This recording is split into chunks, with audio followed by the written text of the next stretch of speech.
Verapamil is a non-dihydropyridine calcium channel blocker used in the treatment of angina, arrhythmia, and hypertension. In this video, let's find found. What is verapamil?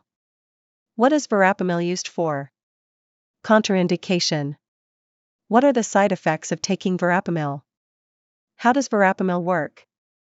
How to use verapamil? What is verapamil? Verapamil, sold under various trade names, is a calcium channel blocker medication used for the treatment of high blood pressure, angina, chest pain from not enough blood flow to the heart, and supraventricular tachycardia. It may also be used for the prevention of migraines and cluster headaches.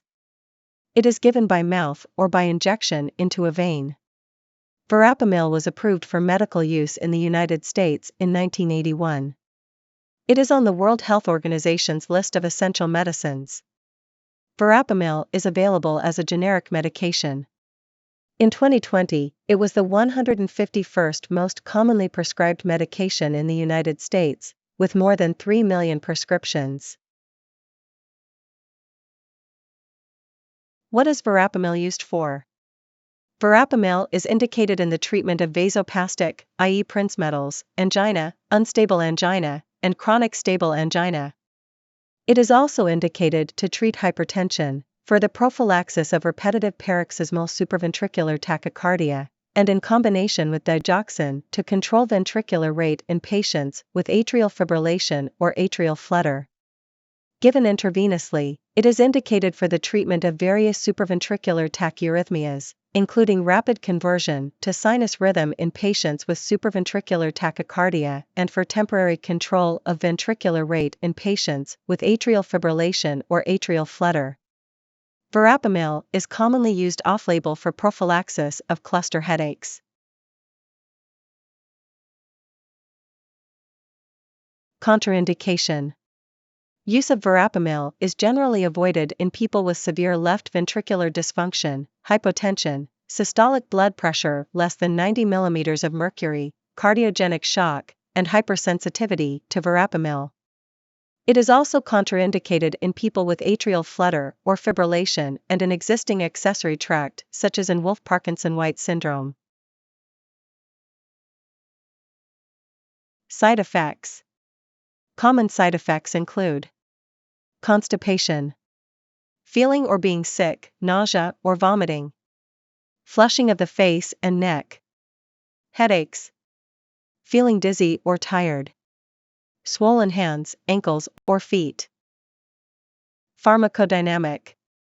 Verapamil is an L-type calcium channel blocker with antiarrhythmic, antianginal, and antihypertensive activity.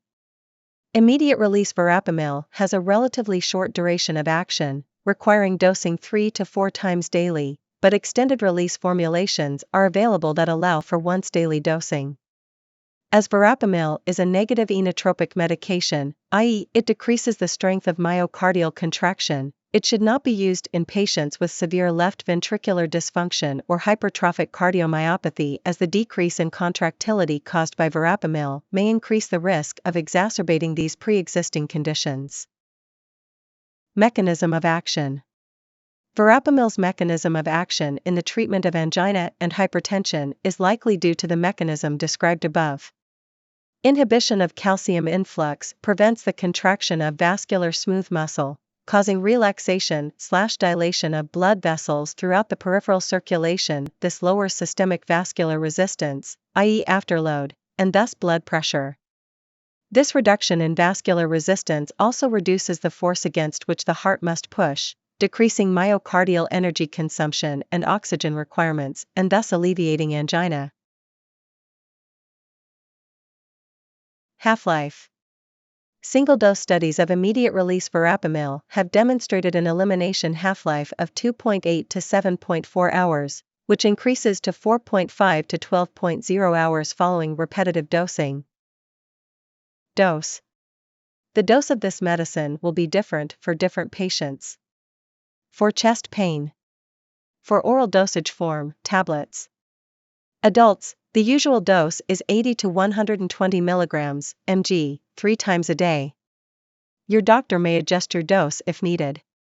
Children, use and dose must be determined by your doctor. For oral dosage form, extended release tablets, 24 hours. Adults, at first, 180 mg, mg, once daily, at bedtime. Your doctor may adjust your dose if needed. Children, use and dose must be determined by your doctor. For heart rhythm problems. For oral dosage form, tablets. Adults, the total usual dose is 240 to 480 mg, mg, divided in 3 or 4 equal doses per day. Children, use and dose must be determined by your doctor. For high blood pressure. For oral dosage form, tablets. Adults, at first, 80 mg, mg, 3 times a day. Your doctor may adjust your dose if needed. Children, use and dose must be determined by your doctor. For oral dosage form, extended release capsules. Adults, at first, 200 mg, mg, once daily, at bedtime. Your doctor may adjust your dose if needed. Children, use and dose must be determined by your doctor. For oral dosage form, extended release tablets. Adults, at first, 180 mg, mg, once daily, in the morning. Your doctor may adjust your dose if needed. Children, use and dose must be determined by your doctor. For oral dosage form, extended release tablets, 24 hours. Adults, at first, 180 mg, mg, once daily, at bedtime. Your doctor may adjust your dose if needed. Children, use and dose must be determined by your doctor. Safety advice. From the Class 4 antiarrhythmic drugs, calcium channel blocking agents, such as Verapamil and diltiazem, are considered to be relatively safe, Category C. Also, unclassified adenosine and digoxin are considered to be relatively safe. That's all the information about Verapamil we collected. Thanks for listening. Do not forget to like, share, and subscribe for the HeInfo channel if you like this video, to update more health information.